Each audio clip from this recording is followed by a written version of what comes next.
All right, how's it going? Welcome back to another video here in the series on linear algebra. For the past couple of videos now, we have been very interested in solving what is known as a system of linear equations, which can be compactly represented by this matrix vector equation AX equals B right here.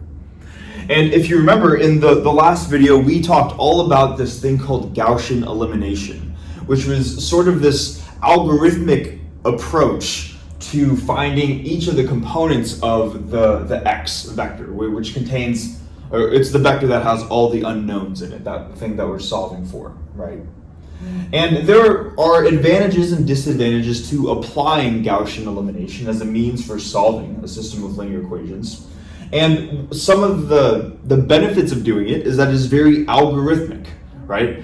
In the sense that there doesn't need to be a whole lot of critical or active thinking going on during the process of Gaussian elimination. You just set up your augmented matrix, and then you get the left block to the left of the bar in upper triangular form.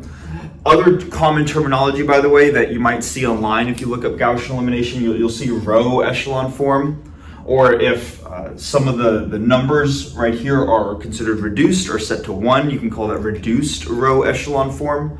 But they have all these different phrases to describe essentially just reducing the matrix until you get to the point where you're able to say, okay, you have some number right here to the left of the bar, and then some number right here to the right of the bar.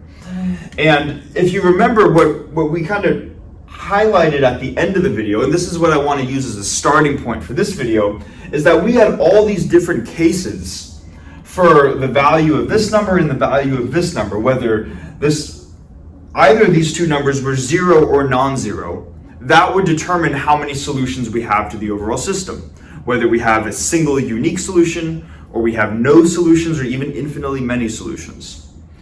And what I want to kind of highlight about that is not to review under what conditions that is true. I almost want to do the opposite, actually. Part of the reason why I want to do the opposite is because, frankly, I don't remember those conditions right now off the top of my head. To be honest, I don't use Gaussian elimination a whole lot. Usually if I need to solve a matrix vector system like this, and I need to solve for a vector X, and what most people do, especially for large matrices, but what I mean by large is really like anything larger than 3, you plug it into a computer and then you let the computer solve it for you. So these techniques that we're learning are like these analytical approaches that could say, in theory, if we did not have a computer, this is how we would do it. So that's part of the reason, try not to go on too much of a tangent, that's part of the reason why I don't want to say under what conditions do we have a certain number of solutions. One is because I don't remember it myself, and I made the video. And number 2 is because I want to highlight the fact that you can imagine that even if you were to go back, watch that video, trying to memorize, okay, when is this 0, when is this non-zero, vice versa, that indicates a certain number of solutions. That very quickly gets into the territory of just blindly memorizing these rules. And even if we understand where those rules come from, like even if we were to take this augmented matrix, expand it, unpack it back into the original system of linear equations like we did in the last video, where you could see how you say, oh, if this is 0 or non-zero, and if this is 0 or non-zero, that indicates a certain number of solutions. It can be very quickly or it can be very easy to just get in a pattern of just memorizing things, and it doesn't feel very intuitive. It doesn't feel like there's a deep understanding of what's actually going on. You're kind of just checking off numbers, and it feels very, I don't know, very cookie cutter like. Not, I don't know the good way to describe it. At least that's the phrase that a lot of my professors in undergrad would describe certain things that did not involve a lot of critical thinking. It's like you just kind of follow the given outline, right? And I want to use that kind of as motivation for this video. Basically, if this is not the ideal, looking at the value of these numbers, if this is not the ideal way, not to say it's a wrong way, but maybe there's other ways of determining the number of solutions, and maybe this is not the ideal way, we might ask ourselves, okay, well, what are these alternative approaches to determining the number of solutions associated with this matrix vector system right here? And that is going to be kind of the motivation for this video, to say, rather than having this sort of just memorization approach as to what these values are, what is another way of determining the number of solutions for a general system of equations, or solving a system of linear equations? And in order to do that, we're going to need to introduce a couple let's say this. So we're going to introduce a couple of new concepts. If you've been following Dexter's notes, kind of the PDF that I usually link in the video description, he will have mentioned this in previous sections, but I wanted to wait to introduce this up until this point. Rather than being vague, let me be explicit for a second. We're going to be talking about these concepts called the rank and the nullity, and this theorem that combines those two concepts together called the Rank-Nullity theorem. That theorem gets introduced earlier in the Dexter's lecture notes, but a lot of the reason why that theorem is important has to do with the motivation, or is motivated by this type of problem. How many solutions are there to this type of equation right here? So what we're going to be doing in this video is almost taking a step back to earlier on in his notes, but what we have not covered up until this point. We're going to introduce rank, or the idea of rank nullity, and then this theorem called the Rank-Nullity theorem as kind of a starting point, just to say these are the tools that we're going to need in order to kind of more elegantly describe how many solutions are going to be associated with this type of system. Okay, so hopefully that makes sense. We're just kind of building the framework, and then we're really going to be, in this video at least, and then we're going to be applying the framework of the Rank-Nullity theorem in the next video. So that's going to be the plan. Now, in order to do that, though, because what we're going to be introducing was originally in Dexter's notes introduced a little while back, I want to just first write out some concepts that we've talked about several videos ago, just to make sure that we have them fresh in our heads. And this goes back to when we were talking about the object, this algebraic object that we're interested in called the vector space, right? And when talking about the vector space, you can associate, or you can assign a given basis to that vector space. And then again, the basis is kind of like the language in which each of the vectors can be written in or expressed in. And that's going to be our starting point. I'm just going to write out what it means to have a set of basis vectors up here, and then also how we can define the dimension of a vector space once we have an established basis. Okay, so I'm going to do that now, and then we're going to review that real quickly.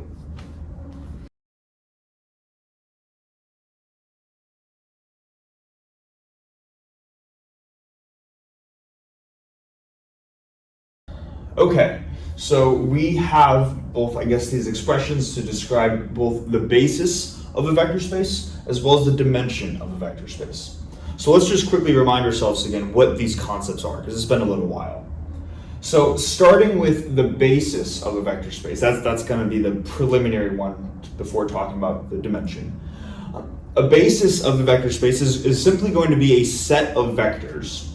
And that set of vectors needs to satisfy it needs to satisfy two distinct properties. So maybe just down here, let's say that I have a set of vectors, and I call that set V1 through Vn. So V1, V2, all the way through Vn, like this. Now, if this set of n vectors is a basis for some vector space, it's going to satisfy two properties. The first is that this set of vectors needs to be what is called linearly independent. Now, there is a mathematically rigorous way to describe what it means for a set of vectors to be linearly independent, and we've gone through that definition before. But I just want to remind ourselves conceptually what that means. So if this set of n vectors right here is linearly independent, what that means is that on a conceptual standpoint is that none of these n vectors can be written as a linear combination of any of the other vectors. For example, if we have our first n minus 1 vectors, v1, v2, all the way through v to the n minus 1, and all of those are linearly independent, if we add on the nth vector, it will still be a linearly independent set if the final nth vector cannot be written as some combination of the previous n minus 1 vectors. In other words, it is independent from any of the other vectors in the set that we're working with that's possibly considered a basis. Okay, and hopefully that kind of makes sense with the phrase linearly independent. The opposite case is if we had a set of vectors which were linearly dependent, and that would be the case where one of the vectors, one of the n vectors in our set, could be written as a linear combination of any of the other vectors. In other words, this was it can be thought of as being dependent on the other n minus 1 vectors. Okay, so hopefully that makes sense, that they all need to have some sort of independence from each other. They cannot be written as a linear combination from any of the other vectors. That would be the first requirement. The second requirement for this set of vectors, in order to be considered a basis, is that they need to span the entire vector space. So just reminding ourselves again, what does it mean for a set of vectors to span the entire vector space? Well, when we talk about the span of a set of vectors, what we are referring to is all possible linear combinations of these, I guess in this case, n different vectors. Maybe to make a more concrete example, let's say I have a small system of only 2 vectors that I'm considering to be a basis, and one of them is 1, 0, and the other one is 0, 1. This would be the standard basis in R2. Then, if we were to look at the span of these 2 vectors right here, that would be saying what is all possible ways that I could take a linear combination of these 2. In other words, if I were to have some coefficient C1 times 1, 0, plus some additional coefficient C2 times 0, 1, basically we're saying if I set C1 and C2 to be whatever values I want, they can be any real number, positive, negative, 0, whatever. And if I were to take all of those linear combinations, what overall space would I get when I'm looking at the space of all linear combinations? So that's what it means to just conceptually look at the span of n vectors. And what we want in order for this set of n vectors right here to be considered a vector space is that the span of these vectors spans the entire vector space. So as an example, maybe going back to this smaller one down here, if our vector space is R2, or in other words, all of 2-dimensional space, then we would want the 2 possible basis vectors in question to span all of 2-dimensional space. In other words, can the linear combination of these 2 vectors reach any 2-dimensional vector in the 2-dimensional space? I hope this makes sense. This again is stuff that we have already talked about at one point. It's more just trying to review what these concepts are, just to make sure that we have those fresh in our head. Okay. So assuming that we have a good idea, we say, okay, yeah, that's again what it means to be linearly independent. That's what it means to span the entire vector space. If your set of n vectors satisfies both of those properties, that constitutes a basis for your vector space. Okay, so that would be the first part. And then once you have an associated basis, or a language which all possible vectors could be written in other words, any vector could be written as a linear combination of these guys right here, then what you can do immediately after that is you can define what is called the dimension of your vector space. And the dimension is just a natural extension of a basis. It's simply to say, once you have your set of, in this case, n vectors, you just count up how many you have, which in this case is n. And the number of basis vectors that you would have would be called the dimension of your vector space. So in this case, if we have n basis vectors, then we would have an n-dimensional vector space. And the most general example that we're going to be working with in this video series, and what we've seen throughout this video series, the most general vector space that we're going to be working with is inherently Rn. And what's nice about Rn is that we've mentioned this before, but the superscript this little n up here simply refers to the dimension of the vector space. So if this is R2, it's a two-dimensional vector space. If it's R3, it's a three-dimensional vector space. For any value of n, it is an n-dimensional vector space. But as we go to further, or I should say, as we learn more about linear algebra, and hopefully eventually with this channel, we'll make a second video series on linear algebra going into more detail, we'll see that there may, the dimension of a vector space might not be so obvious as quite literally telling you what it is in the name of the vector space itself. And then we'll also find out that some vector spaces are inherently going to be infinite dimensional too. You could have an infinite number of basis vectors. Okay. But again, all of this is simply supposed to be a review of stuff that we've talked about. Hopefully all of that makes sense. And hopefully one way of saying that, I try to say things a bunch of different ways. Hopefully one of those ways connected with you. Okay. Now, assuming these ideas associated with the vector space, both a basis and an associated dimension, assuming those make sense, we're going to then write out the definition for these new concepts that we haven't talked about yet, specifically the rank and the nullity of what's going to be a linear map. Okay. So I'm going to write out those definitions now, and then we're going to go through those next.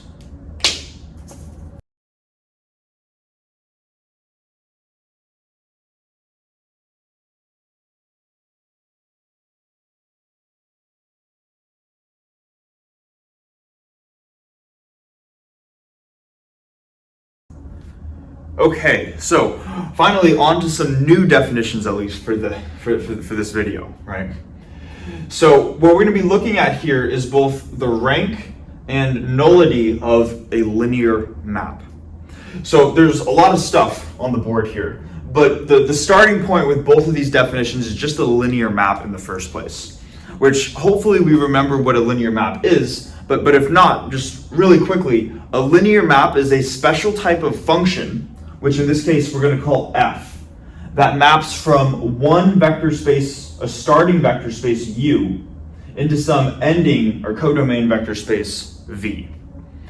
And because a linear map is inherently a function, we know that there are certain subspaces associated with any function that we're working with. And kind of the big important function subspaces that get talked about a lot are both the image of a function as well as the kernel of that function.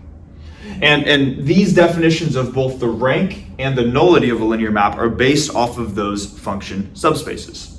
So with that in mind, let's go through what these are.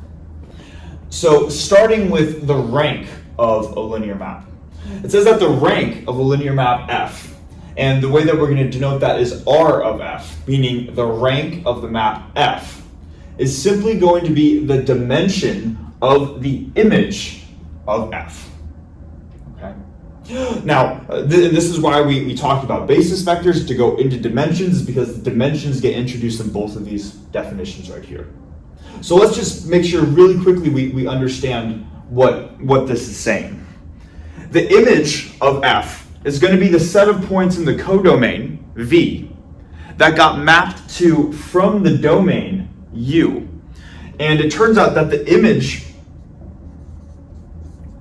of f is not just an arbitrary subspace, but it is also itself a vector space. And because it is a vector space, it has an associated dimension to that vector space. And in order to denote that dimension compactly, we just denote that as the rank of that function. Okay. So in order to establish the rank, it's almost like a two-step process. You first find the image of your linear map, and then that in itself is a vector subspace. And once you have found that vector subspace, then you can compute its dimension. That's what the rank is. Okay. And then the nullity, you could probably imagine if you haven't already read it, is simply going to be the dimension of the other important function subspace that we've talked about. So you have the image of a linear map f, and then you also have the kernel of a linear map f. And just really quickly, again, the kernel is going to be the set of points in the domain which are going to map to the 0 element or the identity element in the codomain. And it turns out that the kernel of F is inherently going to be a vector subspace. And this, because it's a vector subspace, it is itself a vector space, so it also has an associated dimension. What we call that dimension is the nullity of F. And we compactly write the nullity like this, n of F, to say the nullity of our linear map F. Okay? So simply put, that's what the rank and nullity are. They're just going to be the dimensions of both the image and the kernel of some linear map F. Okay? Hopefully that makes sense.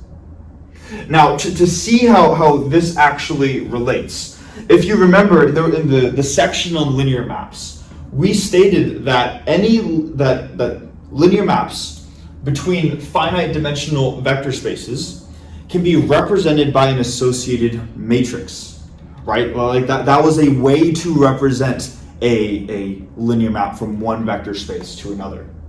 So what we're going to be doing now, and especially because the overall goal of this section on matrices and linear equations is to be solving for this, or is to be analyzing this equation AX equals B. It's inherently a matrix vector equation. So what we're going to be doing next is we're going to say, okay, these are these general definitions for the rank and nullity of some linear map. Let's now say that that linear map can be represented by a matrix, and start to think about what does it mean to have the rank of a matrix. And we're going to state a little bit, we're going to make a couple of statements about that next. Okay, so what we want to do now is we introduce these concepts like the rank and the nullity of a linear map. But after all, what we're really interested in is solving the AX equals B problem and analyzing that problem. And that problem, the AX equals B problem, is inherently a matrix vector problem. So rather than looking at the rank of an arbitrary linear map, let's look at the rank specifically of a matrix. And what we're going to be doing is to remind ourselves of a fact that we mentioned a while ago, but admittedly it has been a while ago. So I want to just remind ourselves of how we can think of a matrix when we look at it as a grid of numbers. So real quickly, let's say I have some general matrix A, and maybe this is a 3 by 3 matrix with elements A11, A12, A13, and I probably could have fast forwarded through this part, but I guess we're almost done. A32, A33, a general matrix that looks like this. And let's say that we're looking at this 3 by 3 matrix right here, and we're just looking at this grid of 9 different numbers. And if you remember, when we first introduced matrices as a way of representing a linear map, we made an interesting claim about the columns of a given matrix. And maybe take a minute to pause just to see if you remember this, and if not, that's totally okay. That's why we're going through this. Okay, assuming you've paused. What we can do is we can think of the columns of a matrix as basically the output of when the matrix A acts on the standard basis vectors in the domain. Let me be a little bit more specific, or let me say that again, because that's a very general statement, admittedly. The standard basis vectors in the domain are going to be this set of basis vectors right here. It's going to be 1, 0, 0, 0, 1, 0, 0, 0, 1. At least in 3 dimensions, right? And you can see how this could generalize to any number if we had n dimensions, right? But it would have this overall structure right here. And what this matrix is saying, and maybe I'll just only do it for the first vector, we'll see how it applies to the second two, is that if my matrix or my function A acts on a domain vector, let's conveniently use this one right here, 1, 0, 0. It will spit out some corresponding vector in the codomain. That codomain vector conveniently is this very first column right here. A11, A21, A31, whatever these numbers happen to be. So a really cool way of interpreting a grid of numbers, when we look at a matrix, a grid of numbers, is that this almost gives us sort of like a glimpse into what the image of what this map is going to be, right? Because after all, this is a vector in the codomain that got mapped to from some vector in the domain. Now, notice that I was very specific in using the word image, because from just the previous whiteboard, we said that the rank was the dimension of the image of a linear map. Okay, so we're going to start to make some connections here, all right? To see what the connections are specifically, rather than just, I guess, looking at a simple basis vector, let's use the fact that a basis is a way of writing kind of like a language which we can write a vector. Any vector in the domain can be written as some linear combination of these three vectors right here.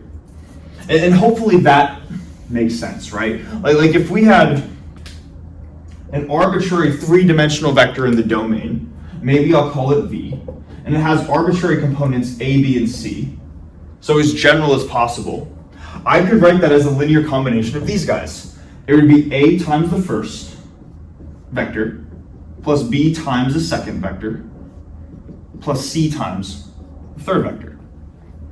So I have any vector in the domain can be written like this right here.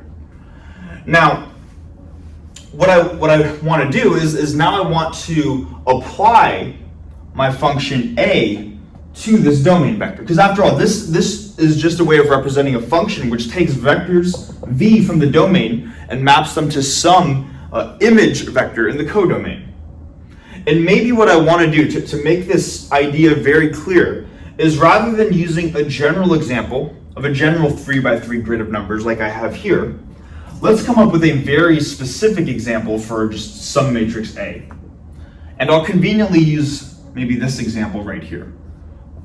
1, 0, 0, 1, 0, 0, 0, 1, 0. Like this. All right. And what we're going to do is we're going to look at what the image of A is, or what the set of output vectors is in the codomain for this matrix A right here. Now here's how we're going to do that. We're going to take A and act it on our vector, our domain vector V.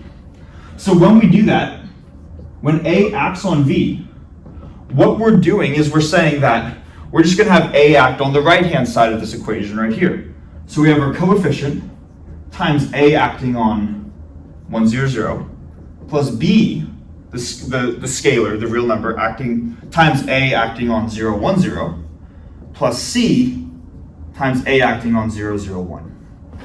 Right? This is just how we would apply this matrix A to this general domain vector V. Now let's just see what the output of this is.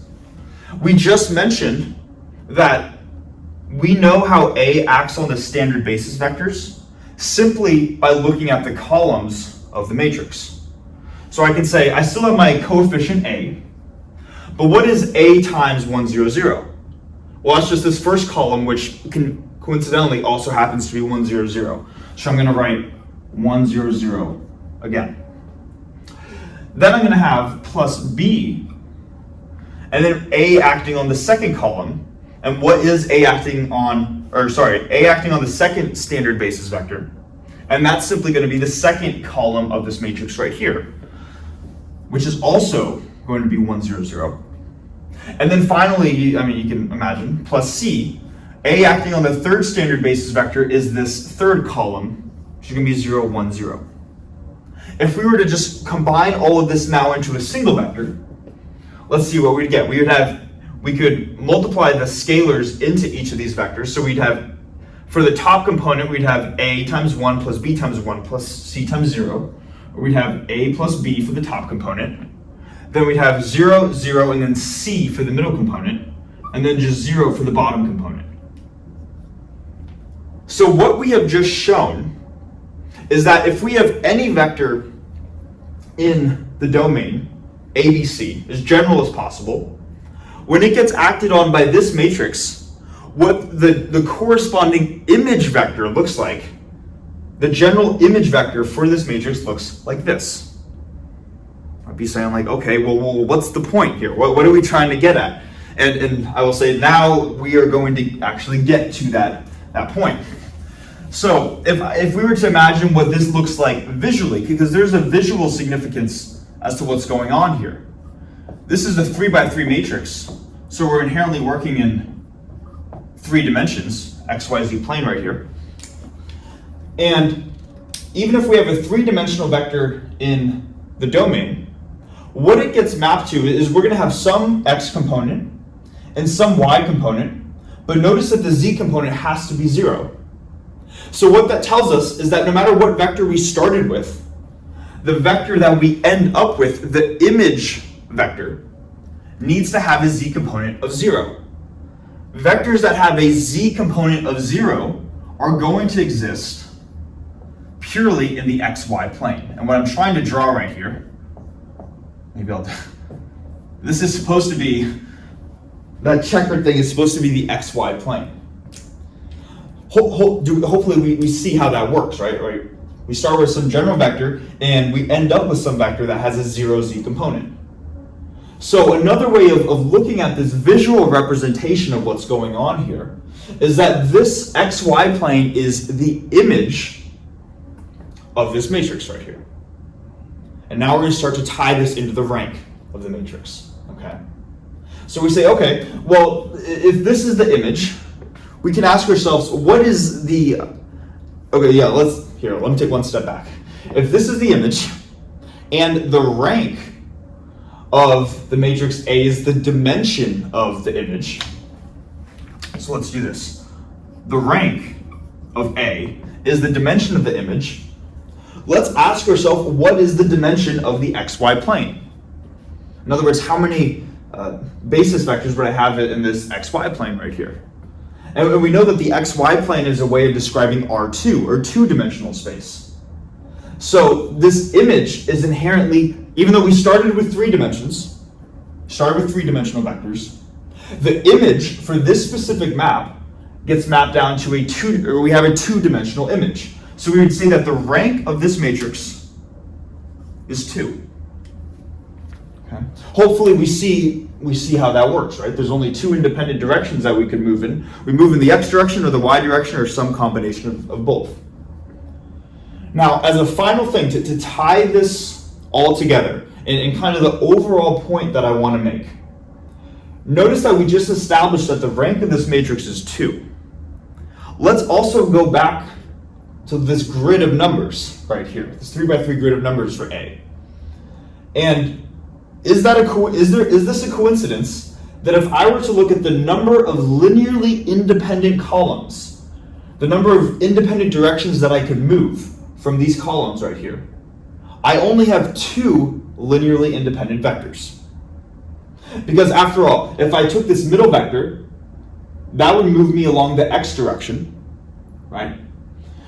This rightmost column would move me along the y direction, but then this leftmost column also moves me along the x direction, which was already covered by all possible linear combinations of the middle guy right here. So it seems like there are 2 linearly independent columns, and the rank of the matrix also happens to be 2. And it turns out this is not a coincidence. And hopefully that we can see that not only for this example, but we can kind of see that this is also going to be true for a general matrix. That, and this is the punchline right here, that the rank of a matrix is simply going to be the number of linearly independent columns associated with that matrix. In other words, you just take the columns, treat each of those columns as vectors, and say how many linearly independent vectors do I have? In this case, we have 2, so we immediately could say the rank is 2. Notice that this is significantly quicker than finding the rank of an arbitrary linear map. If we started with an arbitrary linear map, and I'll do this up here, if we started with some arbitrary linear map f going from u into v, we would first need to compute the image of f. In other words, we need to find, so we need to find the image of f, which would need to be a subgroup of the codomain. I shouldn't say subgroup, I mean subspace. I have group theory on my mind as well. But we would first need to compute what the image is, and then we would need to compute the dimension of this image. We would need to find an associated basis with this image. So there are a couple steps involved if we're finding the rank of an arbitrary linear map. But it turns out that if the linear map is represented by a matrix A, all we have to do, we don't have to go through all of that, we just need to look at the number of linearly independent columns, and that's what the rank is. That's kind of all there is to it. A common name for this is called the column rank, because the way that you find this, the rank for this matrix, is by looking at the number of linearly independent columns. What you could also do is you could compute what's known as the row rank, which would be the number of linearly independent rows associated with this matrix. And you could even see here that there are going to be two linearly independent rows, these two right here, right? So we have these notions of column rank and row rank with an associated matrix. And in this case, the column rank and the row rank happen to be equal to each other. It turns out that you could prove that for the general case, the column rank of a matrix is going to be equal to the row rank of a matrix. In other words, what that is saying is the number of linearly independent columns in your matrix is going to be the same as the number of linearly independent rows in your matrix. So not only do we have the luxury of just counting up how many linearly independent columns we have, but if it's easier to see how many linearly independent rows we have, we could do that as well. And you could almost choose which one is easier to just determine what set of vectors is linearly independent. Okay. There's a whole proof that Dexter goes through in his lecture notes. What I don't want to prove that result, that the column rank is equal to the row rank, primarily because the main goal of this video is to get to this thing called the Rank-Nullity theorem, and use that as a tool to get to what we really want to be solving, the AX equals B problem. But if there's enough demand for wanting to see that proof, that the column rank is equal to the row rank of a matrix, I'd be happy to make, I guess, like a separate video showing that. But hopefully this makes sense, and this is what I want to, main punchline, that if we wanted to compute the rank of a matrix, just count up the number of linearly independent columns, or equivalently count up the number of linearly independent rows. And that bypasses all the steps that you would need to do if you had a general linear map. Okay, so hopefully that makes sense. Now, notice we haven't mentioned anything with the nullity yet, right? It's like, well, how do we know the nullity of an associated matrix? And that is kind of how we are going to partially motivate the use for the Rank-Nullity theorem. The nullity gets introduced naturally in the Rank-Nullity theorem. But also keep in mind that we are going to be talking about the Rank-Nullity theorem as a tool to help us understand the number of solutions to the AX equals B problem, which is really like the main goal for this video. So what I'm going to do is I'm going to erase the board. We're going to write out the Rank-Nullity theorem, go through proving that, and that'll be the end for this video.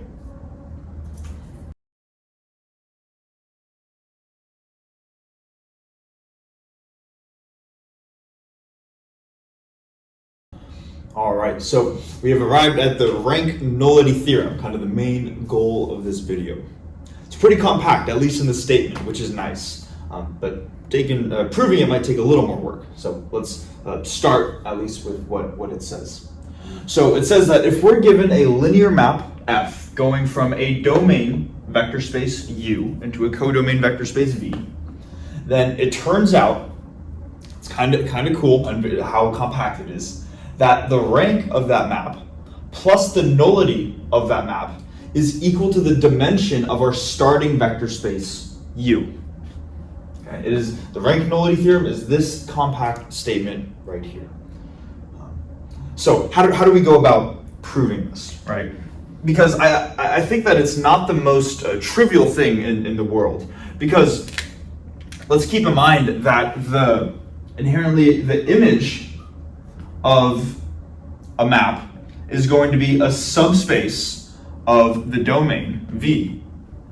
And then the kernel of that map is going to be a subspace of the domain, or I should say this is the codomain V. I think I said the codomain. And then the kernel is going to be a subspace of the domain U. So what we're seeing is that the dimension, or the size of a codomain subspace plus the size of a domain subspace, if you add those dimensions together, you're going to get the overall dimension of the domain vector space. So that's why it's not the most immediately intuitive, but also that's partially why I think this is so interesting, in addition to being so powerful. So what we can do, just to start with some notation here, is let's just say, for instance, that the dimension of our domain, our starting vector space, is n. So maybe rather than calling this an arbitrary vector space U, maybe we can think of that as Rn. Okay, at least for this extends beyond Rn, but at least for the purposes of this course, we can think of this as Rn. Right. So we say that the dimension of the starting vector space is n, and then maybe we can denote the nullity of our linear map as m. And because this is just the dimension of the kernel, and because the kernel is a subspace of the domain, what that tells us is that if this guy, U, has a dimension of n, and a smaller vector space, kernel, has a dimension of m, then that gives us some constraints on what the values of m and n are. That tells us that m inherently has to be less than or equal to n. Say, okay, sure. So let's maybe start with there are two cases that we'll have to look at because this is a less than or equal to sign. Let's start with the equal sign, because that's kind of as we'll see, is kind of the trivial example, or a case that we can immediately verify. So we'll start with the case down here, where m is equal to n. What that tells us, if m is equal to n, is that the dimension of the kernel is the same as the dimension of our starting vector space. So it's like saying if we were to say that U, actually, you know what? I don't even want to write U because we're in the first video series on linear algebra. I'm just going to write Rn. It extends beyond this, but I feel like doing this. Okay. Just get rid of the U's. Replace every U with Rn. Okay. What this is saying is that if m is equal to n, then the kernel itself needs to be all of Rn. If the dimensions are equal, the kernel is going to be the entirety of Rn. So what does that mean if all of Rn is enclosed in the kernel? In other words, this is not just in other words, let's write this, that the kernel of our linear map F is equal to Rn. What does that conceptually tell us? Well, that tells us that whatever vector we have in Rn right here, when we maybe let's call it, let's say we have a vector little v in Rn. What this tells us is that if we take our linear map F and apply it to the vector v, we are going to get the zero vector in the codomain, or the identity vector, or whatever you want to call that vector. Okay. Now, if we were to just think of this conceptually, how do we take any vector, any general vector, any vector in Rn, and map it to zero? And maybe think about this in terms of a matrix. Like, what would the matrix need to look like so that if we had, maybe just think of this like an R3 example. Let's say we have a 3x3 matrix, and then we have some general domain vector V, which has components v1, v2, v3. How do we, what needs to be in here such that the right-hand side is nothing but zeros? Or you could probably imagine you just fill up the whole matrix with zeros, right? Because that times anything is going to just give you that. So what we're trying to say here is in the case, m in general needs to be less than or equal to n. And in the case where m is equal to n, what we end up getting is kind of the trivial case where our linear map or our matrix is just going to be the zero matrix, the matrix filled up with zeros. You might say, okay, sure, but let's take it one step further to see how this actually applies to this to the Rank-Nullity theorem. So if we were to say, okay, we have this trivial case of the zero matrix, let's now apply this Rank-Nullity theorem right here. What would the right-hand side be first? The dimension of our domain. Well, since we're working in Rn, the dimension is n, right? So maybe I'll write it down here. So we're going to have n on the right-hand side. What is the nullity going to be? Well, we said that the nullity in general is m, but if we said that it's equal to n, then the nullity is also going to be n. So then we just have to look at the rank of our matrix, which we just said in the previous whiteboard was the number of linearly independent columns associated with this matrix. But just looking at it, how many linearly independent columns do we have? It's like, if it's filled with zeros, the answer is just zero. And if that's confusing too, I'd recommend plugging it into the definition of what it means for vectors to be linearly independent. And you'll quickly see that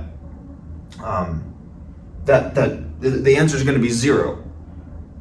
Reason being is because you could take, how do you even, you could take, I don't know if I'm over-explaining, but if I am, I apologize. 0 plus b, 0, 0, 0. You can take a linear combination of zeros. A and b can be any non-zero value you want, and you're still going to get zeros as your resulting linear combination. Because a and b do not have to be zeros, then therefore any number of column vectors filled with zeros are not going to be linearly independent. What I'm trying to say is that if you have a zero matrix, the rank of that matrix is zero. And because of that, the Rank-Nullity theorem is true.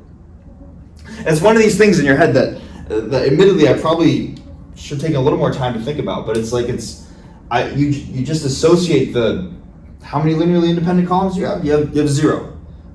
Maybe visually, if you were to imagine vectors, it's like every vector after being applied into this gets just compacted down to the origin. You have zero, and then everything's like compacted into a single point. There's no one-dimensional line, there's no two-dimensional planes, nothing like that. Point of all of this is that in the case where m equals n, Rank-Nullity theorem is true. That's kind of the trivial case. But that's only one of the two cases that we're looking at, right? Because we can also have the case where m is less than n. So now let's really take a look at that second case, which is the more involved case. I'm just going to erase this really quickly. Let's now look at the case where m is not equal to n, but it is less than n. What we can start doing is we know that the kernel of f is a vector subspace of Rn. And if it's m dimensional, that means there are m basis vectors. Or you can define a basis of m different basis vectors for this kernel. So let's do that. Let's just come up with some notation to denote those m different basis vectors. Maybe let's even write this. The kernel of f basis. And we can denote that as a set. I'll call them E1, E2, all the way through En. This is our basis for the kernel of f. Now, we know that m is less than n, so what we could also think of is that these are vectors in the domain, right? Because the kernel is inherently a subspace of our domain. So maybe what we could do is we could say, well, if our domain is n-dimensional, maybe the basis for our domain is these first m vectors, but m is less than n. So maybe we need to extend, maybe we need to add a couple more vectors to get up to n total vectors that would make a basis for Rn. Okay, so here's what I'm trying to say. If this is the basis of the kernel, maybe we could use this and just extend this to find the basis of our domain, which is Rn. So then we could say that the Rn basis, or one of the Rn bases that we're gonna work with, is going to be these first m vectors. So e1, e2, all the way through em. But then we need to add on additional vectors until we get up to n. We need to add n minus m more vectors. So then we need to go em plus 1, em plus 2, all the way until we get to e sub n.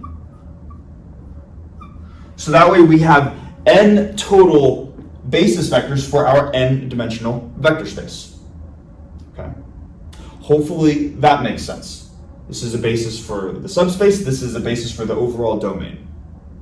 Now, what we would like to show, because let's keep in mind what this is saying here. This is saying that the dimension of the image plus the dimension of the kernel is the dimension of the domain. Now, clearly we have the dimension of the domain, which is n. We have the dimension of the kernel, which is m. So what we would like to show is that the dimension of the image is going to just be n minus m. So, or in other words, if we were to take these remaining, those vectors that I just underlined, if we were to take these n minus m remaining basis vectors, let's apply the function f to these basis vectors. So in other words, let's do this.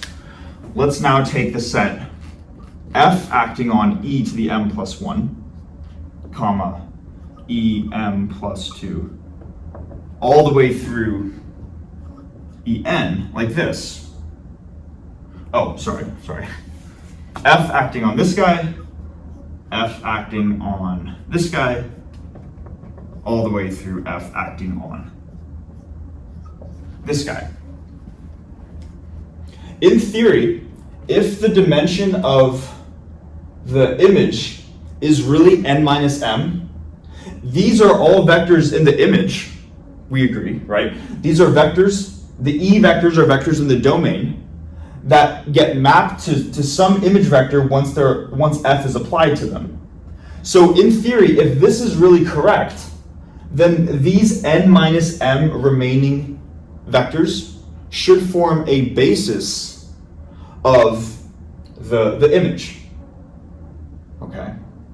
And what we're going to be trying to show with the remaining part of the proof is just that very claim. That if we look at this set of vectors, f applied to em plus 1, f applied to em plus 2, all the way through f applied to e sub n, we are going to form a basis for the image.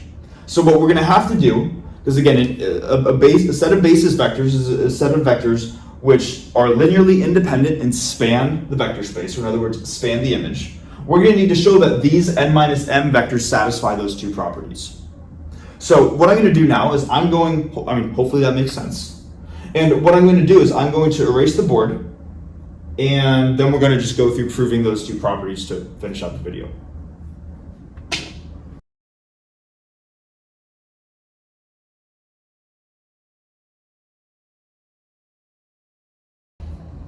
All right, now to finish off the video, proving that this set right here of n minus m different codomain vectors form a basis for the image of f. Now, again, two properties we need to show. The first is that they span the entirety of the image of f. And how do we do that? So let's go through that first. So maybe first thing is just to show that that set of vectors spans the image of f. What we can do is let's suppose that we have some vector in the image of f, and we can call it whatever we want. Let's call it y. So y is in the image of f. What that inherently means, just as a statement, is that this is some vector in the codomain that got mapped to from by some vector in the domain. In other words, there's some vector in the domain x which when we apply f to it, outputs this image, or outputs this vector in the image, y, like this. Okay. Now, because x is inherently a vector in the domain, and the domain is Rn, that means that this vector can be represented by the Rn basis. And if you remember, we had E1, E2, E3 all the way through E sub n as our Rn basis. So let's just do that. Let's say that this vector x right here, because it's a vector in the domain, it can be represented through this E vector basis, some linear combination of those vectors. So maybe we can say some constant alpha 1 times the first basis vector plus some number alpha 2 times the second basis vector, all the way through the nth one, right? Alpha n times the nth basis vector. And again, we're going all the way through n because x is going to be a vector in the domain, which is Rn. It's n-dimensional. You say, okay, if x can be represented by this E basis right here, let's now just take this way of representing x and plug it into our equation f. So if we do that, now instead of having f of x, we're going to have f acting on this entire right-hand side right here. So we're going to have f acting on alpha 1 e1 plus alpha 2 e2 all the way through alpha n en, like this. Okay. Now, what we're going to do is just remind ourselves of what it means for f inherently to be a linear map. Because again, we haven't really used that yet, but this all relies on the fact that f is a linear map, or for our purposes, this function can be represented by a matrix, right? That is kind of the reason and why we're talking about linear algebra, right? So maybe let me just write this up here real quick, what it means for a function to be a linear map. If we have f of alpha 1 e1 plus alpha 2 e2, if it is a linear map, it can be rewritten as alpha 1 f of e1 plus alpha 2 f of e2. Basically, the fact that you can distribute f across each of these two terms in the sum individually and pull out the constants, alpha 1 and alpha 2, that's what it means for f to be linear. So what we're going to do, we are going to do that right here. We have f of this guy, and now let's just apply what it means for f to be a linear function. We can rewrite this as alpha 1 f of e1 plus alpha 2 f of e2. And this is gonna go all the way through the nth basis vector, but what I wanna do is to go up to the mth basis vector. So right before we get to the m plus 1, so we're gonna have alpha m f of e to the m. So these are the first m basis vectors. And then we're gonna have the remaining n minus m. These guys right here. Then we're gonna have alpha m plus 1, f e to the m plus 1, like this. And these are going to continue all the way through alpha n. That is really going up the board. I did not realize that. F of e to the n. Whatever. Hopefully you can read that, right? That's got a positive slope right there. The derivative of that function is non-zero if you calculate it. That slope. Anyways. So this is what happened. This is how we could rewrite this guy right here. And again, if this is how we can write f of x, this is what y should equal. So this should all be equal to y, because y is f of this vector x. Now let's take this one step further, because we told ourselves that the first m basis vectors, e1, e2, e3, all the way through em, these were inherently defined as basis vectors for the kernel of f, right? So, and what that means is that when f gets applied to any of these m basis vectors, whether it's e1, e2, e3, all the way through e sub m, the output, they need to map to the 0 vector in the codomain. So this needs to go to 0, This needs to go to 0. All of these need to go to 0 because these are basis vectors of the kernel. And what does that leave us with?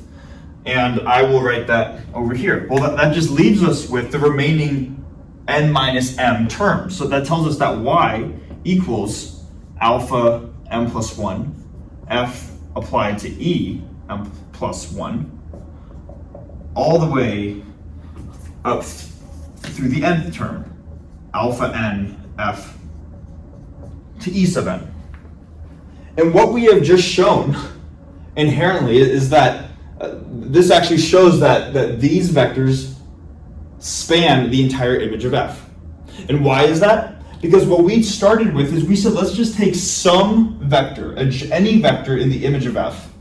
And what we've just shown is that any vector in the image can be written as a linear combination of the basis vectors. Just to make this absolutely clear too, the E basis vectors are elements of the domain. When F gets applied to them, they are elements of the codomain. So F of this is a codomain vector. Codomain vector. It looks like a function being applied to a vector, but this quantity is a codomain vector. This is a codomain vector. This is a codomain vector. So what we have here, something times a codomain vector plus something times a codomain vector all the way through plus some scalar times a codomain vector. Hence, any element of the image can be represented as a linear combination of those. Therefore, these guys right here span the entire image of F. That would satisfy the first requirement. Now, we still need to show that these vectors, these n minus m vectors, are linearly independent. And I was originally thinking of making room for this all in one whiteboard, but it's getting too messy. So I'm going to erase this, and then we'll show that they're linearly independent, and then we'll finish out the video.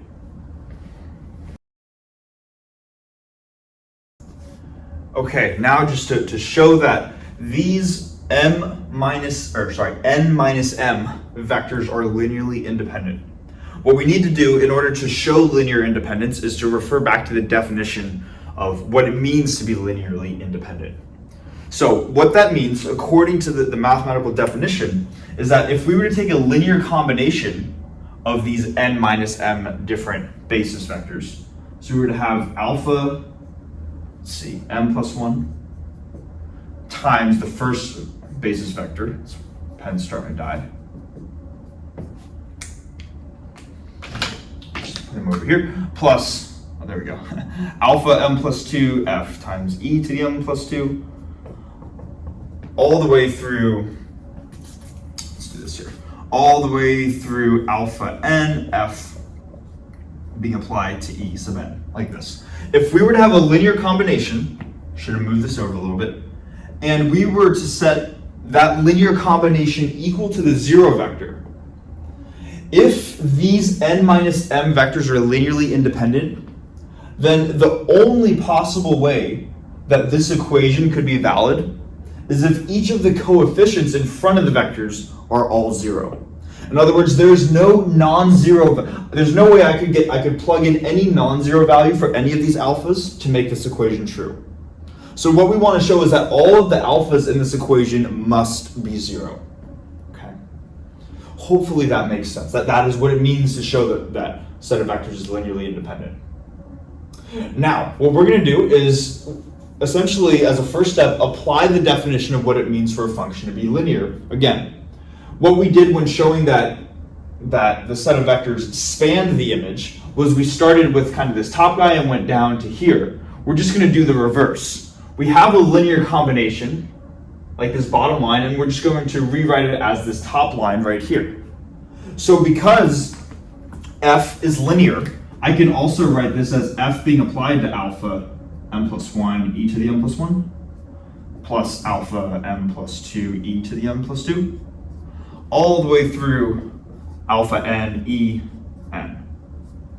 And then I still need to have the same right-hand side, which is my 0 vector, right? So I can do that because f is a linear function. Now, we should take a minute at this point to think, what are we saying here by this equation?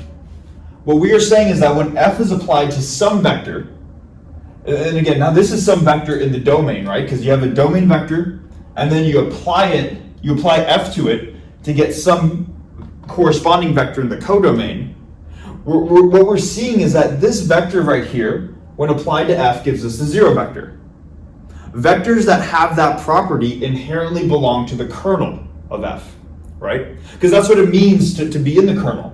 It's some vector in the domain such that when you apply f to it, you get zero in the codomain. Therefore, this whole vector right here, this linear combination, has to be an element of the kernel of f. Okay. Hopefully that makes sense. Now, if this is an element of the kernel of f, let's also keep in mind the kernel of f is a vector space. So, and we specifically said that the kernel of f had a basis. And we said that the kernel of f, let's do this, kernel, actually, where am I doing this? We said that the kernel of f basis at the very beginning of this was E1 through EM. We said if the kernel was m-dimensional, it can be represented by these m different basis vectors right here. So now if this vector that I just underlined right here is an element of the kernel, it should be able to be written in the language of this kernel basis. In other words, and let me just write this out, this vector that I underlined, so alpha m plus 1, e to the m plus 1, all the way through alpha n e sub n, if it should be written as some linear combination of the basis, I should be able to write this vector as some amount times my first basis vector plus some amount times my second basis vector all the way through some amount times my final nth basis vector. Right? We're just saying this vector has to be written as a linear combination of the basis if it's an element of the kernel. Hopefully that makes sense. Now, the one additional step that we need to make, and we mentioned this briefly in one or two whiteboards ago, was that E1 through EM was the basis of the kernel. But then we extended that basis. We said, let's not just go up to E sub m. Let's then go to E sub m plus 1, E sub m plus 2, all the way through E sub n to denote a basis of our overall domain, Rn. So what that tells us is that I have n different E vectors in this overall equation. I have my first m, my first one, my second, my third, my fourth, all the way through my mth on the right-hand side, and then my m plus first, m plus second, m plus third, all the way through my nth on the left-hand side. These n vectors form a basis of the domain. And if these n basis vectors, each of the e's, forms a basis in the domain, what that means is that those vectors need to be linearly independent. That's one requirement to have for having a basis in the first place, right? If these n vectors are part of a basis, they have to be linearly independent to each other. And that's kind of the key statement just to make right there. And that alone actually is what requires each of these alpha coefficients to go to 0. But maybe if we don't see that right away, at first I don't blame you. Let's go through a concrete example to show why that needs to be the case, and then hopefully we can see how this generalizes. So let's say that rather than working in Rn, we're working in R4. And so we have these a 4-dimensional basis, and my first m basis vectors are only my first 2. Maybe let's say that, let's do this. Let's say that E1 is 1, 0, 0, 0, and let's say that E2 is 0, 1, 0, 0. So my kernel is 2-dimensional. Then the remaining basis vectors on the left-hand side should be 4 minus 2-dimensional, or also 2-dimensional. Maybe let's say I have E3 and E4 over on the left-hand side. So E3 is 0, 0, 1, 0, and E4 is 0, 0, 0, 1. Basically, what this equation is saying is some number times this guy plus some number times this guy somehow has to equal some amount times E3 plus some amount times E4. But if you were to just look at this equation, you would ask yourself, what coefficients could you plug in that a linear combination of these two could equal a linear combination of these two? No matter what coefficients I multiply E3 and E4 by, they will never have a non-zero first or second component. Whereas on the right-hand side, they inherently have a non-zero first component and a non-zero second component. And then vice versa, right? These guys on the right-hand side will never have non-zero third and fourth components, whereas the left-hand side vectors do. So the only way, and let me write it over here just more compactly, only way I could have alpha 1 E1 plus, I guess I have E3, let's do this. Only way I could have alpha 3 E3 plus alpha 4 E4 equaling alpha 1 E1 plus alpha 2 E2. The only way that equation could ever be true is if alpha 3, 4, 1, and 2 all go to 0. Because then you have 0 times this plus 0 times this equals 0 times this plus 0 times this. And you get zeros everywhere. But otherwise, there's no way to fix the discrepancy of having non-zero values here and 0 values here and vice versa. So what I am trying to say is that with this equation, because E1 through En are all basis vectors, they have to be linearly independent, meaning that the only way this can be true is if all of the alpha coefficients go to 0. And that is what we were inherently trying to show with this starting line right here.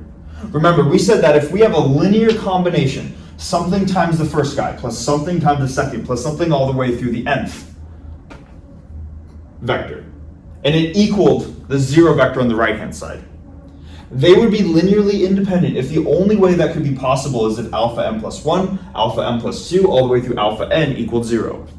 And we just showed, maybe let's erase the specific example now.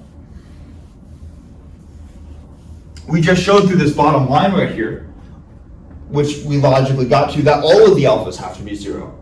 Hence, the only way this starting equation could be true is if all the alphas are 0, therefore, these guys are linearly independent. And now to tie it back together, because these vectors span the image and they are linearly independent, then we have n minus m vectors that form a basis for the image of f. So the dimension for the image is n minus m plus m equals n, and hence the Rank-Nullity theorem is correct. Okay. Hopefully that makes sense. Now, there's a lot of details in this proof, admittedly, right? But the main thing that we need to understand going forward is simply this equation right here. And applying it hopefully isn't too bad. And just to give a quick example to finish off the video, if you remember the case where we were looking at the 3x3 matrix and how everything got projected onto that xy plane, if it's a 3x3 matrix, that means vectors that we had a starting vector of the form ABC, right? So we started with a three-dimensional vector in the domain. That would make the right-hand side right here 3. Then we said, okay, what was the image in that case? What was the xy plane? And what's the dimension of the xy plane? Well, that's going to be 2. And we didn't provide an answer for what the nullity of that matrix was. That 1 0 0 1 0 0 0 1 0 matrix was. But from the Rank-Nullity theorem, all we have to do is simply apply this equation now. We say, well, what number, 2 plus what number equals 3? It's 1. So immediately, we know that not only is there a compact way of calculating the rank, but now using the Rank-Nullity theorem, there's a compact way of calculating the nullity if we're provided a matrix. And what we're going to do is we're going to see in the next video, applying this to the AX equals B problem. It's going to be very, very clear to see what the rank and nullity is of an associated matrix and what that says about the number of solutions to the problem ax equals b. Hopefully that makes sense. That was fun for me. I was going off there at the end. Thanks so much for watching. Hopefully we continue to make these pretty frequently, and yeah, I will see you guys in the next video.